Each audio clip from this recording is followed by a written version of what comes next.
Assalamualaikum warahmatullahi taala wabarakatuh. Kesempatan kali ini kita akan membahas tentang mempergauli istri atau muasyarah ila nisa'i, yaitu mempergauli istrinya, memperlakukan istrinya baik dalam masalah kehidupan ataupun dalam untuk masalah penghidupan. Ya, ada berarti kalau penghidupan ada yang dihidupkan. Nah, di sini diriwayatkan dari hadis wali Muslim. Fa in istamta'ta biha wa biha iwajun wa in dahabta tuqimuha kasartaha wa kasruha tolakuha. Dari hadis menurut Muslim, fa in istamta'ta biha, apabila kamu bersenggama menyetubuhi terhadap istrinya, istamtak tabiha, dan dia pun istamtak tabiha, kemudian dia pun bersenggama dengan istrinya tersebut, wabiha iwajud, dan di perempuan tersebut ada hal yang perlu diluruskan, yang maksudnya karakternya. Wa indahabta tuqimuha kasartaha wa kasruha tolakuha. Apabila kamu mencoba untuk meluruskan sekaligus, tentunya barang yang sudah bengkok, sudah yang posisinya tidak lurus, kemudian barang yang keras seperti tulang yang keras, seperti yang ada di anggota tubuh kita mau diluruskan sekaligus, nantinya pasti akan rusak ataupun akan pecah. Dan di antara maksud pecah di sini yaitu tolakuha, yaitu mentalak istrinya. Jadi di sini menunjukkan apabila kamu berhubungan badan dengan istrimu, kemudian kamu melaksanakan tujuan ingin meluruskan, telah dilaksanakan jima, maka harus sedikit-sedikit, jangan disekaligus-kan. Karena kalau dibiarkan, wanita itu akan posisinya semaunya, suaminya capek-capek kerja, istrinya cuma pergi sambil selfie mengendarai motor OTW misalnya dalam statusnya, berarti istri tersebut tanpa izin daripada suaminya pergi ke sana kemari, maka dia dalam kondisi nyusud. Itu adalah kewajiban suami untuk meluruskan. Setidaknya misalnya si suami menitipkan kepada kiai atau ustadz yang mengajar mingguan ataupun rutinan yang ada di daerahnya, Pak Ustadz nitip nih istri saya, kata ustadznya siang atau malam.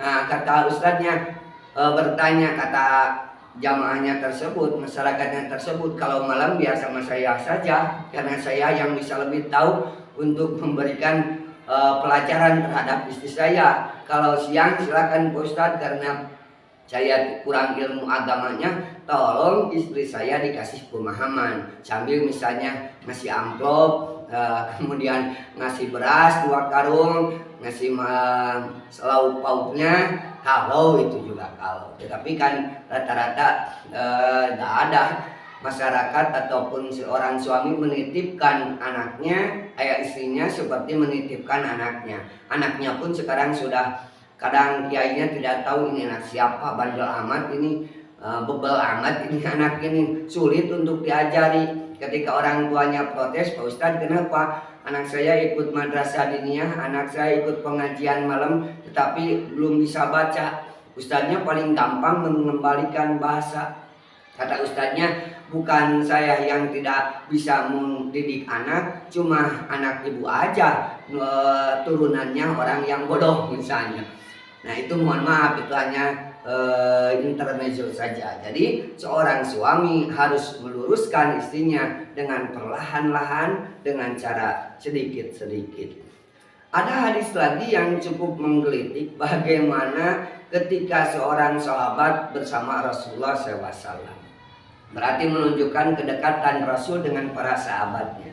Wa an Jabir radhiyallahu anhu qala kunna ma'an Nabi SAW fi ghazwatin. Suatu ketika para sahabat ikut perang bersama Rasulullah SAW. Setelah pulang dari peperangan, palama qadimna al-Madinah dahabna linadkhula. Kemudian ketika sampai ke Madinah, karena peperangan menghabiskan waktu yang cukup panjang, rindulah terhadap istrinya. Yang paling pokok ingin berhubungan badan sama istrinya. Maka di jalan juga sudah dibicarakan, kata sahabat-sahabat yang lain, kita nanti pulang tahu-tahu langsung pulang ke rumah. Mau apa? Itu mau menggauli istri saya, mau menggauli istri kita. Udah lama kita kangen sama istri, belum berhubungan badan sama istrinya. Bagaimana jawab Rasulullah? Amhilu hatta tadkhulu lailan. Tunggu dulu, siang-siang gini panas, apalagi musim kemarau seperti ini, terik matahari, nanti saja malam. Kata sahabat Rasulullah, ini sudah tidak tahan, mungkin iman saya kuat, tapi si Imin gak kuat ini. Udah pingin berhubungan badan. Kata Rasulullah, tunggu sampai malam, yakni isaan, yaitu waktu sholat isya. Nanti setelah sholat isya baru kalian berhubungan badan. Untuk apa alasannya? Likai tastasito asasa wa tastahida al-mughibah, supaya nanti rambut istrimu diurai dulu, dikasih minyak dulu, persiapan dulu, wa tastahida al-mughibah, kemudian dicukur dulu bulu-bulu yang menghalangi, misalnya ketiaknya, supaya jangan kelihatan, apalagi pakai pakaian dalam yang sudah hampir mau putus. Tadi BH-nya juga disambung sama pakai olet, pakai olet atau peniti ya, pakai peniti. Setelah itu kemudian tidur sambil cuma pakai BH saja, kemudian ketiaknya enggak dicukur, kelihatan kayak seorang ibu membawa anak ayam. Nah, jadi kurang enak. Biarkan dulu istrimu persiapan, karena istrimu juga ingin bergaul dengan kamu, ingin berhubungan badan dengan kamu. Biarkan nanti setelah lepas sholat isya, kemudian dia berdandan dulu, bersolek dulu. Jangan karena menahan rindu yang kuat, lantas seorang suami pulang dari pekerjaannya menggunakan kendaraan motor dengan secepat-cepatnya, tanpa sadar pulang ke rumah. Pas datang ke rumah tidak ada persiapan, tidak apa, langsung istrinya dibawa ke kamar tanpa lupa helmnya belum dibuka, tanpa sadar helmnya belum dibuka, rangsalnya belum dibuka. Ketika istrinya sadar, ketika diajak tidur, posisi sudah tidur, kata istrinya, bang, ayah, ini kenapa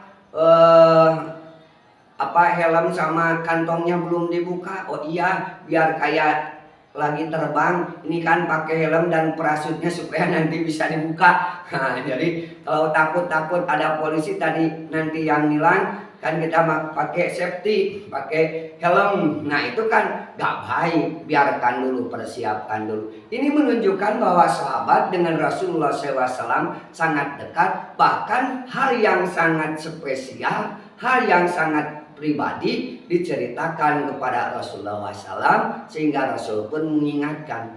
Siang-siang gini terik panas, apalagi di Madinah bisa diketahui cuacanya beda seperti di Indonesia sini, lebih daripada Indonesia sini lebih panas. Maka entar dulu, sudah katakan Rasul, nanti setelah lepas sholat isya baru biarkan istrimu berdandan dulu, bersolek dulu. Dari pemahaman hadis ini, al-hasu alal bu'di anta tabi auratil ahli, di sini mendorong untuk menjauhi terus-terusan melihat aurat istrinya. Bukan tidak boleh melihat aurat istrinya, cukup dalam waktu tertentu, karena menahan rindu yang lama dari siang. Terus badan istrinya ditatap, walaupun pakai pakaian, karena keinginan hawa nafsunya yang kuat, ingin berhubungan badan, pakaiannya kayak lepas, yang kelihatan hanya isinya saja. Jadi jangan terus dipandang. Kalau memang bisa membangkitkan gairah, tetapi bukan berarti hukumnya haram. Boleh-boleh saja, itu istri bapak, itu istri kalian, maka boleh untuk melihatnya. Tetapi kalau mengganggu fokus daripada kegiatan yang sedang, jadi ketika kerja jangan mikirin istri mulu, karena pasti hawanya pingin pulang. Biarkan kerja dulu, nanti juga ada waktunya pulang. Ada muturuk ilmaton 5 qadiyah tariku min su'il akibah. Adapun jalan-jalan yang mungkin di sana ada kemungkinan akan datangnya menyalahi daripada kebaikan, balasan yang nantinya akan terasa. Kan keringat keluar, pastilah kurang menikmati, berbeda dengan cuaca malam hujan yang sedikit gerimis, cuaca dingin-dingin, enjoy tuh melaksanakan pertempuran di atas kasur, berbeda dengan terik siang panas siang hari, tidak akan begitu menikmati. Istibabul ihtidal wa tajin lijawaji. Jadi disunatkan lagi dari hadis ini bahwa ketika mau berhubungan badan, persiapkan dulu. Disunatkan al-istihdad, yaitu mencukur bulu yang sudah sedikit lebat. Kalau kata si Cepot, di dongeng kan ada di pewayangan, ketika anak mendapatkan rezeki dari salah satu haji pemilik pohon jambu, anak itu sedang mengambil jambu di atas pohon, kakinya disilang ke kiri dan ke kanan, kelihatan dari bawah gak pakai celana dalam. Kata Pak Haji pemiliknya, sini deh. Anak tersebut ketakutan, takut dimarahi, tapi tidak, ini saya kasih uang 50.000 buat kamu. Buat apa Pak Haji? Itu buat beli celana dalam.